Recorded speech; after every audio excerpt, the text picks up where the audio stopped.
Hello friends. आज फिर इस चैनल पे P12 अपडेट्स के इस नए वीडियो पे आप लोगों का स्वागत है। मैं आपका अपना परमहंस प्रजापति। आज इस वीडियो में हम लोग बात करने वाले हैं जिन्ना के विषय में। इससे पहले कि अगर आप लोगों ने पिछला वीडियो नहीं देखा है तो लिंक इस डिस्क्रिप्शन में है, आप लोग जाइए और देखिए। मैं उम्मीद करता हूं कि आप लोगों को सभी वीडियो आप लोगों को अच्छा लगेगा, तो जाइए और जरूर देखिए। और हाँ, इस वीडियो को अगर आप लोग देख रहे हैं और आप लोगों को अगर पसंद आएगा तो आप लोग लाइक, शेयर और सब्सक्राइब जरूर कर दीजिएगा, ताकि आने वाले वीडियो का नोटिफिकेशन आप लोगों तक पहुंच जाए। तो आज हम बात करने वाले हैं जिन्ना के विषय में। तो चलिए स्टार्ट करते हैं कि जिन्ना कौन था। जिस प्रकार से महात्मा गांधी हमारे देश के राष्ट्रपिता कहे जाते हैं, उसी प्रकार से जिन्ना भी पाकिस्तान का राष्ट्रपिता कहा जाता है। क्योंकि जिन्ना तो पाकिस्तानी था, लेकिन उसके पूर्वज कैसे थे, उसके पूर्वज लोग कहाँ के थे, तो चलिए हम लोग जान लेते हैं। उसके पूर्वज अपने इंडिया से ही थे, जो कि गुजरात में एक काठियावाड़ जगह है, उस जगह से थे। उसके पिता प्रेम जी जो कि मछली के व्यापारी थे और बहुत बड़े व्यापारी थे।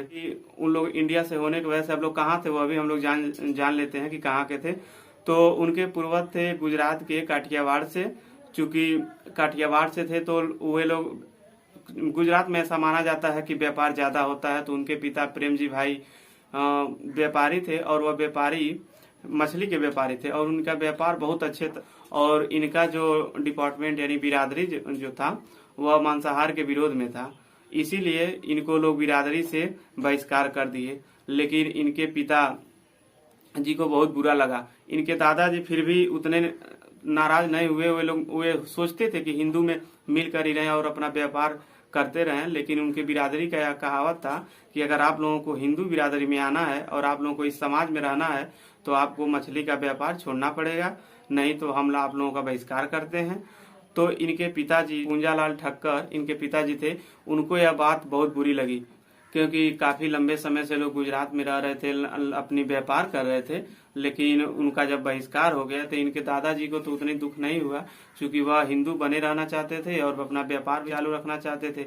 लेकिन इनके जो पिताजी थे, उनके पिताजी को बहुत गुस्सा आया। जो ठक्कर साहब थे उनको बहुत गुस्सा आया और ये गुस्सा करके अपना धर्म ही परिवर्तित कर लिए। और धर्म परिवर्तित करने के बाद यह पाकिस्तान चले गए और यह काठियावाड़ छोड़ करके कराची चले गए। और जब कराची गए तो उसके बाद 25 दिसंबर सन 1876 ईस्वी को इनका यानी कि मोहम्मद अली जिन्ना का जन्म हुआ। उसके बाद से इनके जन्म का कई रूप मिलता है, कहीं पे 1875 मिलता है, कहीं पे 1876 मिलता है। तो जहां तक मुझे जानकारी है तो इनका जन्म 25 दिसंबर सन 1876 में इनका जन्म हुआ।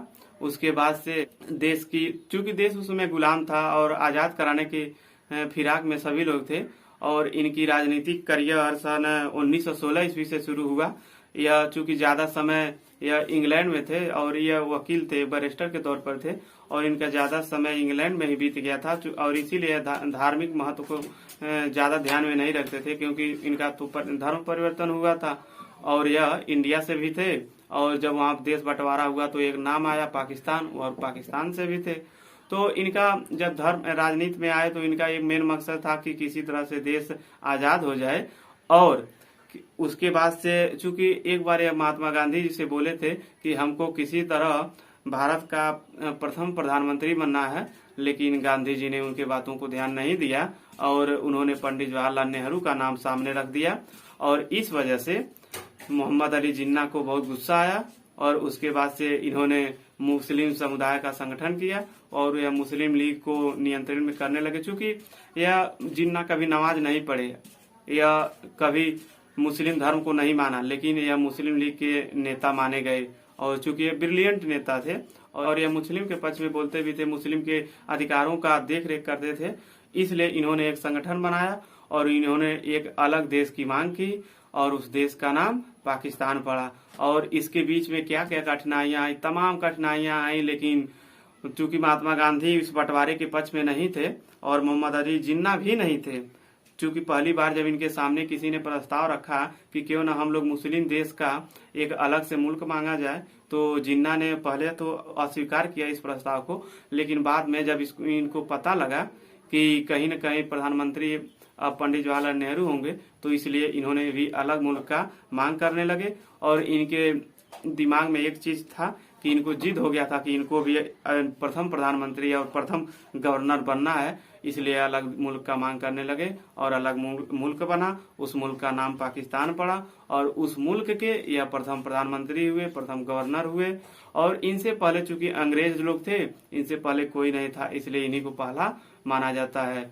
और सन 14 अगस्त 1947 ईस्वी को चूंकि पाकिस्तान आजाद हुआ, उसके बाद हमारा ये हिंदुस्तान एक दिन बाद आजाद हुआ।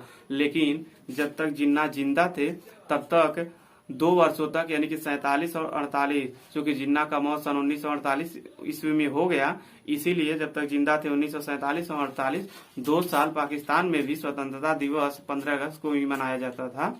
लेकिन जिन्ना की मौत हो गई, उसके बाद से पाकिस्तानियों ने मानना बंद कर दिया। वे लोग 14 अगस्त सन 1947 को जब पाकिस्तान आजाद हुआ था, तो इसीलिए उस वजह से यह लोग 14 अगस्त को ही अपनी स्वतंत्रता दिवस मनाते हैं। लेकिन कहीं न कहीं इस बंटवारे का कारण मोहम्मद अली जिन्ना और पंडित जवाहरलाल नेहरू के बीच जो सत्ता का होड़ लगा हुआ था, उस सत्ता की वजह से ऐसा हुआ। अगर आप लोगों को यह वीडियो पसंद आया हो और आप लोगों को यह जानकारी नहीं थी कि उनके पूर्वज कहाँ से थे, वे कैसे थे, कहाँ, क्योंकि जिन्ना को केवल हिंदी आती थी उस समय, और उसके बाद इंग्लिश सीखी, उर्दू सीखी, कुछ अन्य भाषाएं भी जिन्ना ने सीखी। लेकिन चूंकि उनके पूर्वज हिंदुस्तान से थे, तो इसलिए उनको हिंदुस्तानी कुछ ज्यादा अच्छा से समझ में आता था, हिंदुस्तानी बोलते भी थे। लेकिन बाद में जितनी भी भाषाएं सीखी, वो अपने सीखने के और अपने बोलने के तरीके से सीखा। तो मिलते हैं फिर अगले वीडियो में, और आप लोग इसी तरह बने रहिए, अपना प्यार जताते रहिए इस चैनल पे, और इस P12 अपडेट्स के साथ बने रहिए। सो गुड बाय एंड नमस्कार।